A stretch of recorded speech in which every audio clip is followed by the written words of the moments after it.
Let's begin with the surprising irony of this work. A 17th century Duchess, skeptical of microscopes, composes a novel so radical that it invents a genre. In The Blazing World, published in 1666, Margaret Cavendish writes fantasy not as an end to escape, but as an epistemology, a way of understanding the world and the nature of reality. It's very philosophical in this way. Her imagined empire of bearmen, birdmen, wormmen, philosophers and mystics, and spirits becomes this laboratory for testing the limitations of her contemporary male philosophers and of testing the grounds for her own theories. Cavendish constructs the cosmos, this intellectual other world, in contrast to the rising dogmas that were coming out of the Royal Society, which was this society of philosophers and scientists. I'll talk a little bit more about that soon. But as we venture into her romancical novel, as she calls it, romancical is her term, a work that's often considered the first work in English of science fiction, we're going to consider how fantasy can illuminate science and philosophy, and whether fiction itself might offer a truer account of reality than the instruments of science could. And I want us to consider, how can science and fantasy inhabit the same work of literature?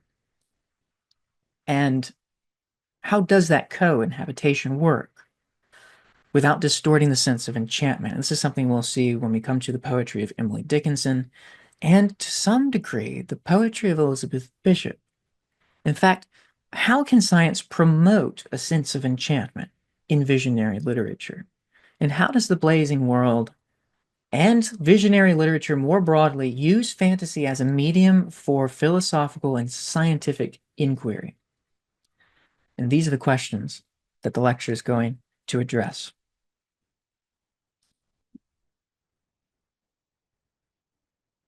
Now, this lecture has three parts. I've made the division based on Cavendish's outline herself, which we'll soon see. But the first is we're going to consider the romancical elements of this work. She tells us how to read the book because she tells us what kind of genres she's blending. There's the romancical, the world building, and this legacy of medieval romance. Then there's the philosophical. We're going to look at Cavendish's philosophical critique and vision. I wanted to kind of call this her philosophical sass. I think Rita had a good term for it, snark, but my training compelled me to be professional in the making of these slides. So the third aspect we'll look at is the fantastical, because that's the third word she uses to describe this. Imagination as method, fiction as inquiry, and really the beginnings of speculative literature. But first, let's address the very large leap we've made in our syllabus from Shakespeare to Cavendish. In the years, it's been 50 years between Shakespeare's death and the publication of The Blazing World in 1666. During this time, England experienced a dramatic intellectual shift, as we were talking about just now before the meeting started. So Margaret Cavendish is born in 1623. She dies in 1673. She lived through one of England's most tumultuous eras. So she was born 7 years after Shakespeare died, if that places it within this literary history. She was 19 years old when the English Civil War broke out in 1642, and this war would last until 1651. This was when the Puritans overthrew the government and abolished the monarchy. Sometimes it's the parliamentary camp against the royalist is another way of looking at it. But it had this religious and political dispute dimension to the dispute. So when the Civil Wars ended, King Charles I was executed, Margaret Cavendish was 26 years old when that happened. The Puritan Commonwealth lasted for 11 years from 1649 to 1660. And it was in 1660 when Charles II, the son of Charles I, returned to England and the monarchy was restored. So Cavendish was born into a royalist family, and that means royalist means that her family supported the monarchy. She married William Cavendish, a very high-ranking nobleman and military leader, very loyal to the king, and the couple had fled into exile into France. And it was there where Margaret was introduced to some of the greatest thinkers of her time. She met Thomas Hobbes, she met René Descartes, and some others as well. So she's very much on the forefront of intellectual philosophical thought. Now, the first thing to say about her is to say that I think she's considered one of the first writers of science fiction and even myth making and world building. And these are terms that are used today, I think, in the wake of the Oxford fantasists like J.R.R. Tolkien, whom we're reading later in this series. But of course, there's no name for science fiction yet. And the closest thing to it is what she writes.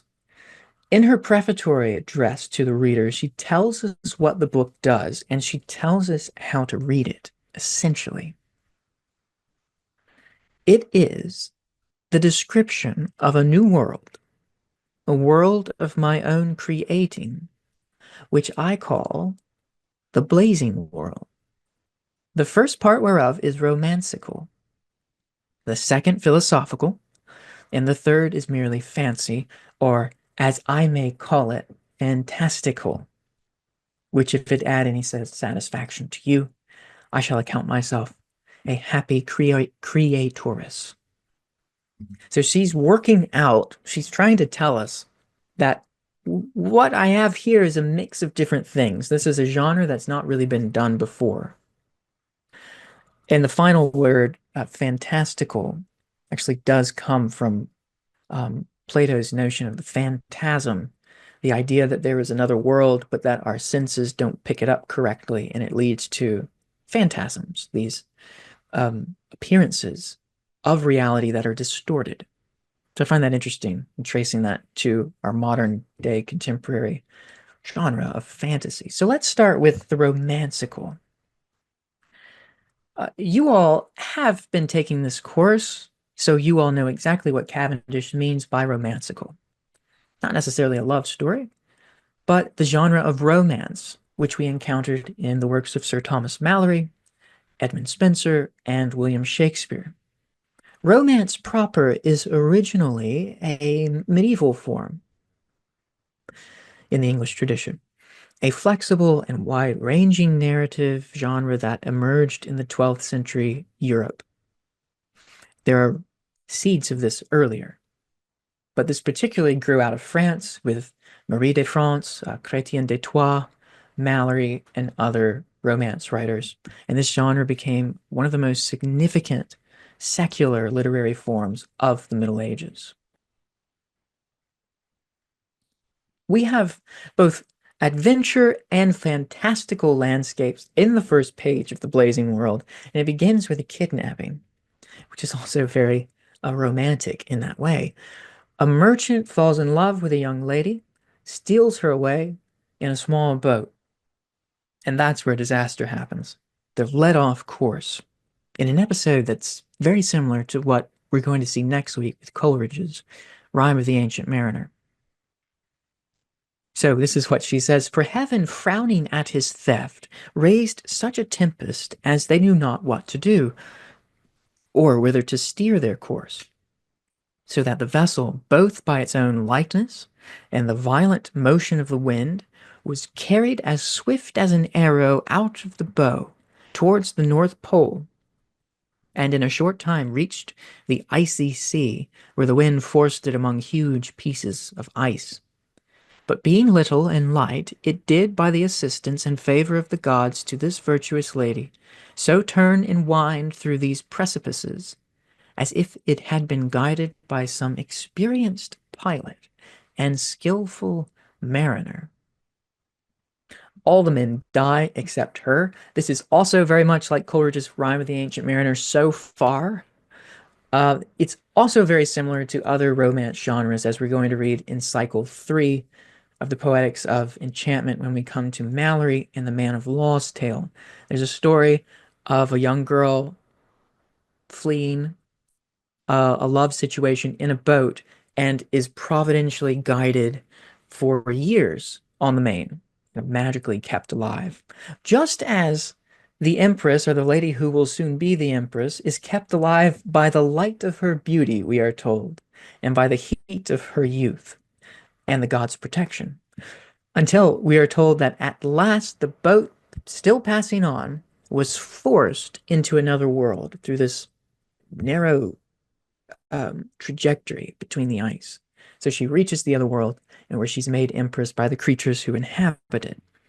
Now, this image of a person, especially a woman, lying in a boat but magically guided by the gods or providence, is a particular motif of the romance genre.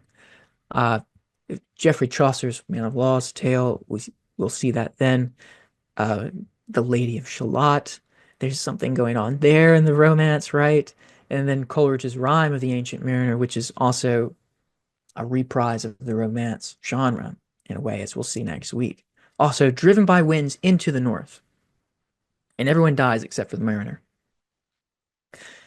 So the sea itself, in the insular imaginations of the Irish, the Scottish, the English, uh, the Anglo-Saxon even, is often this liminal other world. So we've been talking about other worlds. We can see the sea as one of those, or as this liminal space that enables one to go into the other world.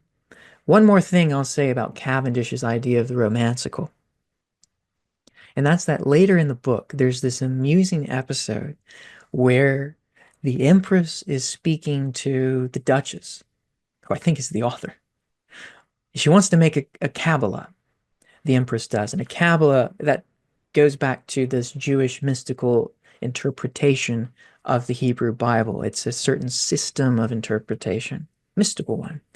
And it seems here to reference some kind of secret or esoteric doctrine or art.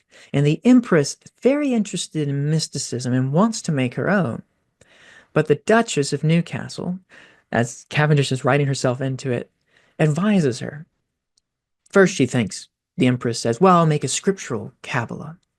And I know that won't work. A philosophical one. Well, no. Moral? No, not moral. Political? No. And then the Duchess advises. She says, instead of those, if your majesty were resolved to make a Kabbalah, I would advise you rather to make a poetical or romancical Kabbalah, wherein you can use metaphors, allegories, similitudes, etc., and interpret them as you please.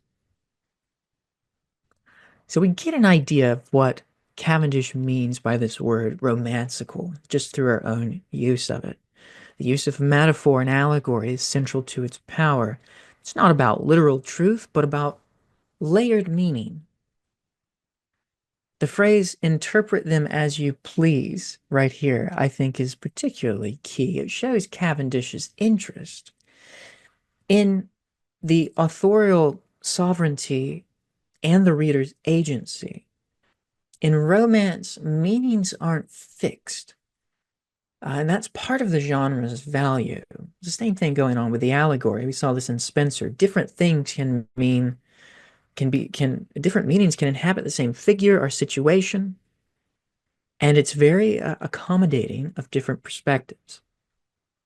So by proposing, I think, a romancical Kabbalah, Cavendish suggests that romance can stand in for more arcane and esoteric systems of knowledge, and it becomes a way to access truths metaphorically instead of purely systematically or obliquely, even.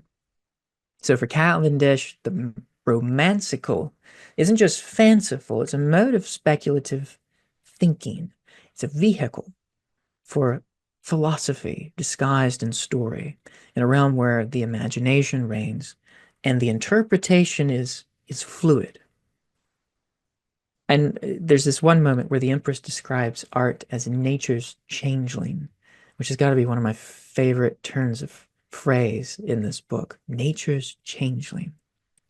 So let's talk about philosophical aspects of this book. I'll just touch briefly upon the context here and what I think she's doing with the book.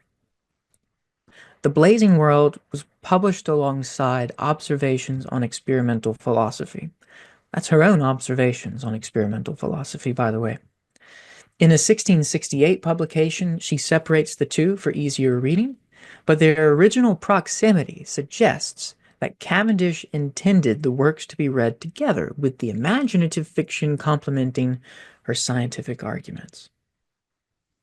The second part of the book is Cavendish using the romance to challenge prevailing notions of materialism, dualism, empiricism, and even mechanism. She rejected the idea that matter was inert and lifeless. Instead, she sees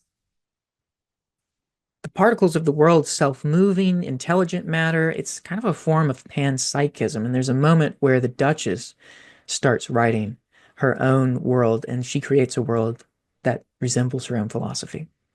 A world in which things are impelled by rational knowledge, a kind of soul or intelligence, you might say. She wouldn't use the word soul, but a force or intelligence, I think, is um, more in line with what she believes. So this book, so you move into the section where the Empress is crowned, and she begins reigning, and then you have a large portion of the book which is completely taken up with the Empress's discussions with the scientists.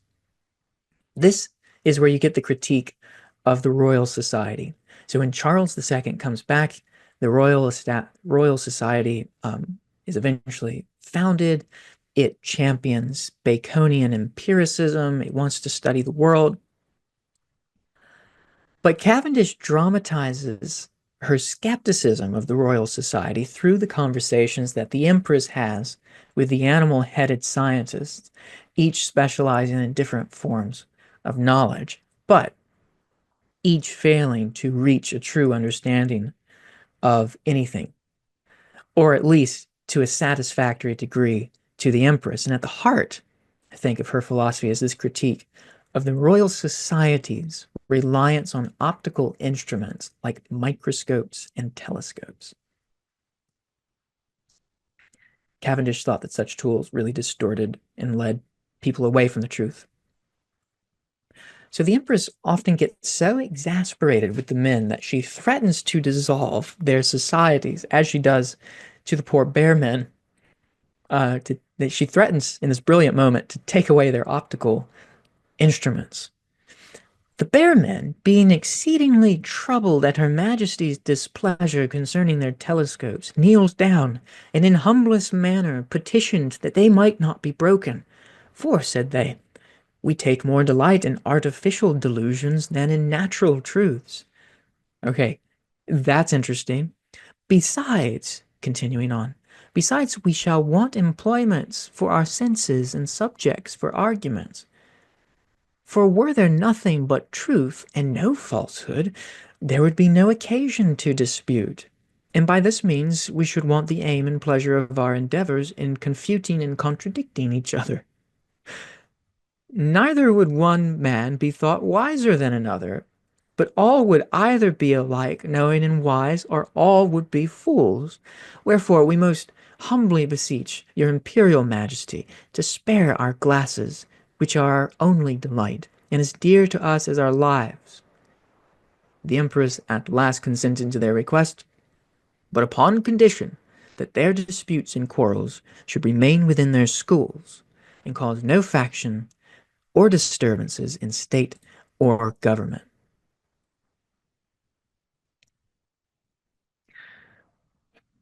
What I find really interesting here is this idea of appearance and deception that we've been tracking in the course so far. That we saw it in Plato, but it appears in the romances as well. The appearance of truth and actual truth. They're also interested in that. But if there were nothing but truth and no falsehood, there would be no occasion to argue, which is what they really want to do. But doesn't this sound very similar to what we might expect we would hear in Plato's cave among the men and women chained to facing the wall and marking the shadows? And how, when the philosopher who's enlightened returns to the cave and tries to liberate those in the cave, they protest and say, they would they think that he's the crazy one and that they would prefer to be among their own system of determining who can name the best shadow, who can identify the shadows the best. I mean, there's the same engagement there going on. But she's also very interested in the peace of the state. And this gets into the political aspects of the novel. I mean, this is coming right after the Civil War, in which there were several political, mostly theological disputes that led to civil unrest. So she's troubled by theory and speculation, this empress. She's very skeptical. Now, I want to say something about Cavendish's time and really the state of philosophy in 1666. There were basically two camps. The shorthand of this is that there were the rationalists and the empiricists. The rationalists believed that reason is the primary source of knowledge. This, I think, is an older view. Rationalists argue that the human mind possesses innate ideas or concepts or truths that are present at birth and that are not acquired through experience. It's kind of like Plato's forms or the intuition of Plato's forms. There's this innate sense within everyone. There are things like mathematical truths, logical principles, fundamental concepts like unity or infinity. These are ideas that humans are born with, the rationalists say. It begins with the mind, and it's through deduction and rational reflection by which one comes to truth. Now, the empiricists, on the other hand, hold that knowledge comes primarily from the senses. This is John Locke's idea of the tabula rasa, the blank slate. Everyone's born with a blank slate, and it gets written on the more we live. Our senses write on this slate well, it's really the senses that compose the great book of knowledge in our own minds. We are nothing at birth except what experience gives us. They believe that all ideas arise from what we see, hear, touch, taste, and smell.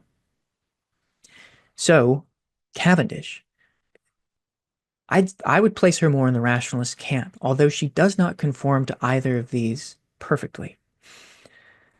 Standard categories don't work for her.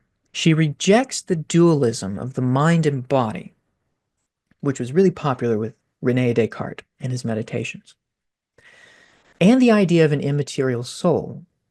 She doesn't believe that the soul is immaterial or of a different substance than matter. While she does believe in the importance of reason, she does not ground knowledge in a pure a priori deduction or innate ideas like the rationalists.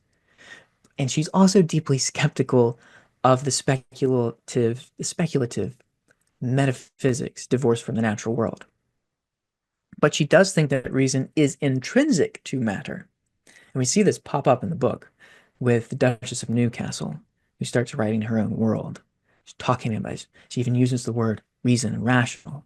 So her rationalism, if we want to call it that, Cavendish's rationalism is material and embodied. It's a very embodied philosophy, not disembodied and ideal. It's very much in the flesh. And I find that this is a really striking characteristic to some of the women mystics that appear in the medieval period. We've read Julian of Norwich, who is also very embodied. So Cavendish, she's not a Cartesian rationalist. She's definitely not an empiricist, but perhaps she's radically embodied rationalist. Maybe that's what you would call it, an embodied rationalism, which is very rare for the period. So there are some moments in which the blazing world reflects Cavendish's view that ideas themselves have substance, which is her whole theory. Some call it vitalist materialism. When the Empress tells the Spider-Men that their mathematical points and figures are non-beings, I'd say that this aligns with Cavendish's belief that there is not any motion or notion, thought, imagination, or idea that is not a corporeal substance. Everything is corporeal substance. And she has this passage. Let me pull up the text here. So this passage. The truth is, and this is from her Observations upon Experimental Philosophy, published alongside The Blazing World. The truth is, nature considered as she is, and as much as our sense and reason can perceive by her various effects, must of necessity be composed or consist of a commixture of animate, both rational and sensitive, and inanimate matter. For were there no inanimate matter, there would be no ground or grosser substance to work on. So the Observations upon Experimental Philosophy was later published 1668. It's where this comes from. And then you have this passage from The Blazing World, just to draw a little parallel here. She tells the ape men, who are the chemists, what she believes about nature. And it sounds very similar to Cavendish's own ideas. The Empress says, "For both by my own contemplation," there's her rationalism, "and the observation," there's her empiricism, "which I have made by my rational and sensitive perception upon nature and her works, I find that nature is but one infinite self-moving body, which by the virtue of its self-motion is divided into infinite parts, which parts, being restless, undergo perpetual changes and transmutations by their infinite compositions and divisions. Now, if this be so, as surely, according to regular sense and reason, it appears no otherwise, it is in vain to look for primary ingredients or constitutive principles of natural bodies, since there is no more but one universal principle of nature, to wit, self-moving matter, which is the only cause of all natural effects." So this first passage here reflects what might be called monism, her idea that nature is single, infinite, self-moving as a body. For Cavendish, everything in the universe is made up of one kind of substance, that's matter. But the matter is not inert or passive as mechanists like Descartes or Hobbes to some degree claimed. Instead, it's self-moving, it's rational, it has this intelligence, a sort of sensitivity, and this is what distinguishes her vitalist materialism. She believes that all matter possesses intrinsic life, motion, and perceptivity. The idea that nature isn't infinitely divided, as though you just have to keep dividing until you get to the one. That's not the way it works. The other thing that's interesting about this passage is that Cavendish explicitly critiques the project of the chemists, like the ape men in The Blazing World, and natural philosophers who seek to discover the primary ingredients. And yes, as somebody says in the chat, there goes alchemy. In her view, this kind of reductionism is misguided because there are no fixed, indivisible atoms or stable essences. Everything, get my light back on, there we are. Everything is in constant motion. And this undercuts the experimentalists, the empirical experimentalists like Robert Boyle, who dissect nature into parts, into this taxonomy. She's not interested in that. And finally, this reveals her emphasis on her own contemplation, I think, and rational and sensitive perception. It's almost as if she's saying, I don't see it as a binary between rationalism and the senses of empiricism. This really affirms her philosophical method that rather than relying on microscopes or dissections, she trusts in her own internal reason and lived experience, sensory experience, unmediated by instruments.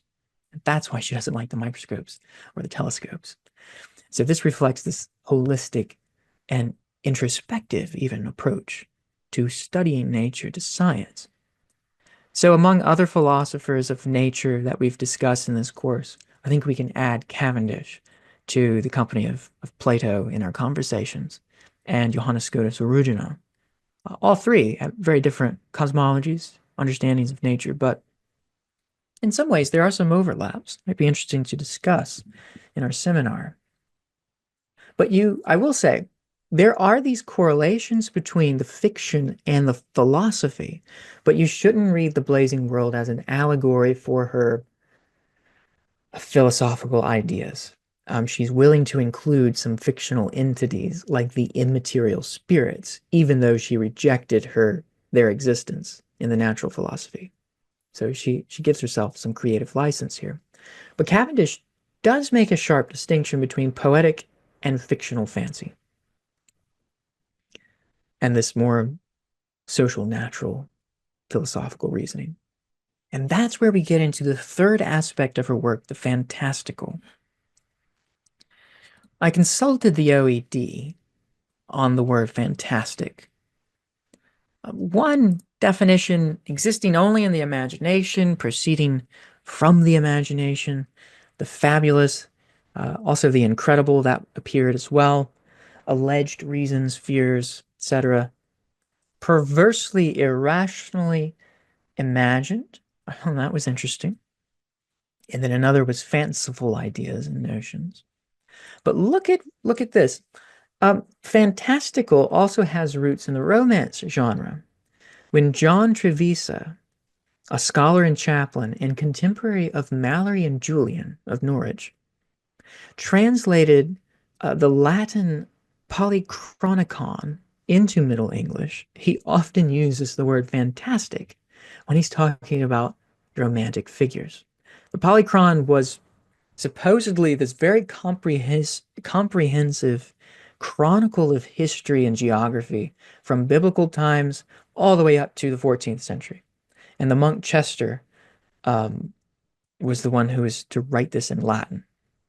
So Trevesta translates it. When he does, he uses this word fantastic. And it appears that the Middle English, under Trevisa's translation, we find this word being used to discuss Merlin. What is said of Merlin is fantastic getting, meaning it's not of credible origin. Whatever is said of Merlin is not believable. King Arthur's body was found that was accounted as it were fantastic, not credible. So it's interesting that in the Middle English it has this idea of just not being possible. So we might credit Cavendish for being among the first to take this word fantasy or the fantastical and create a literary genre out of it. And it's the immortal spirits of the Blazing World who direct the Empress in these matters. So here's this passage from the book. What, said the Empress, can any mortal be a creator? Yes, answered the spirits, for every human creature can create an immaterial world fully inhabited by immaterial creatures, and populous of immaterial subjects, such as we are. And all this within the compass of the head or skull. Nay, not only so, he may make a world full of veins, muscles, and nerves, and all these to move by one jolt or stroke. Also, he may alter that world as often as he pleases, or change it from a natural world to an artificial.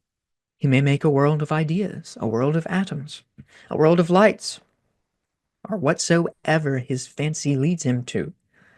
And since it is in your power to create such a world, what need you to venture life, reputation, and tranquility to conquer a gross material world? This is how they dissuade her from going off and colonizing some weaker planet or a world, they said you can create a world within. Now, this idea that you can create a world within the outward and the inner is partly reliant upon this correspondence of the microcosm and the macrocosm, which is an idea, a principle of the Kabbalah, that the human being is a microcosm of the world. Not only the world, but the universe. This is also suggested there are some lines of thought in this with other forms of mysticism and some astrology. But she is perhaps the first English writer ever to aesthetically value what had for so long been considered a solipsistic endeavor, that of creating and imagining another world. Now, I want to bring the genres of romance, fantasy, and science fiction all together within the scope of our course. Because this is so clearly a work of all three, I thought we certainly need to address it in our first cycle. What is the value of this sort of literature for us, for anyone really?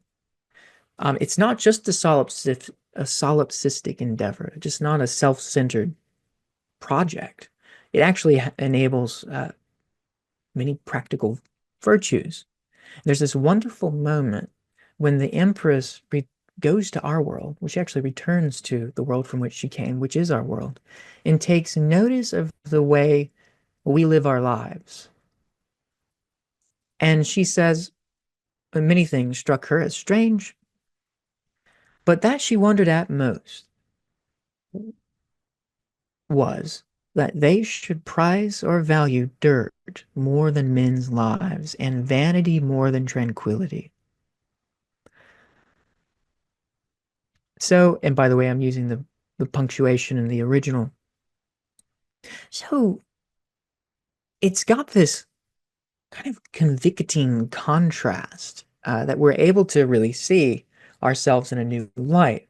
And what the book has successfully done is to immerse us in a fantastical world and thereby estrange us from our own world to the degree that when we return to our world or see it through their eyes, we for a moment don't recognize it. It becomes strange to us.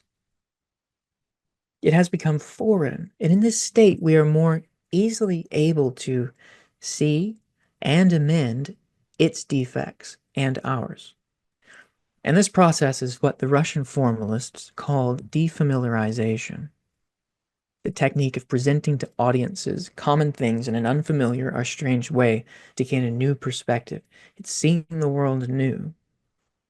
According to the Russian formalists who coined this term, it is the central concept of poetry and of art broadly, not just poetry. I think of defamiliarization as a form of enchantment that's really important to almost everything we've read so far. And the implied critique here in so much science fiction, and especially in her work, is really at the heart of speculative fiction. It has both aesthetic and social implications. And here's a passage from Victor Shklovsky's Art as Technique, in which he describes the need for defamiliarization. And so life is reckoned as nothing. Habitualization devours work, clothes, furniture, one's wife or spouse, and the fear of war. If the whole complex lives of many people go on unconsciously, then such lives are as if they had never been. And art exists that one may recover the sensation of life. It exists to make one feel things, to make the stone stony. The purpose of art is to impart the sensation of things as they are perceived and not as they are known. And the technique of art is to make objects unfamiliar, to make forms difficult, to increase the difficulty and length of perception, because the process of perception is an aesthetic end in which, in itself, and must be prolonged. The prolongation of perception is It's how he describes that. It's a beautiful essay. I'd encourage you to read the whole thing. So Margaret Cavendish's The Blazing World is a remarkable early example of defamiliarization in action, both in form and content. I think Mallory's works perform this, Spencer, Shakespeare, which everything we've read so far, all the way back to Plato's allegory, to make us look back on our own worlds and think, how strange is the world we live in? And in some ways, how wrong and how much to be improved. So through her imaginative genre-blending narrative, Cavendish systematically estranges dominant culture, philosophical, and scientific assumptions and invites readers to see them from a new, often unsettling perspective. And I think that's the beauty of modern fantasy and science fiction. I think the whole enduring value of the Blazing World itself.